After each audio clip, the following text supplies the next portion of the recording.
గాడిద పాలు గాడిద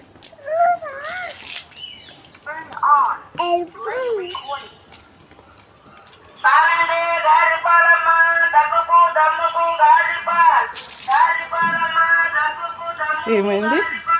చూసావా గాడిద పాలు చూసినా నీ గాడి పాలు తాగుతావా నువ్వు నీకే తాగిపిస్తా నువ్వే తాగు చిన్నపిల్లలు తాగాలంట ఎందుకు అందుకే సర్ది దగ్గు దమ్ము పోతుందంట గాడిద పాలు తాగుతావా నిజంగానే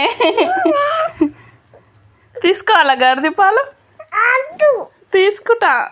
ఆవు పాలు తీసుకో ఆవు పాలు తాగుతావా ఆవు పాలు తాగితే బలం వస్తుంది గాడిద పాలు తాగితే దగ్గు దమ్ము పోతుందంట తీసుకోవాలా నీకొక గ్లాస్ మీ అన్నయ్యకు ఒక గ్లాస్ వద్దా తీసుకుంటా జరుగు గాడిద పాలు గాడిద పాలు తీసుకుంటా జరుగు డాంకీ పాలు తాగితే ఏమవుతుంది డోంకీ అవుతుంది డాంకీ అవుతారా నీకు తెలియదా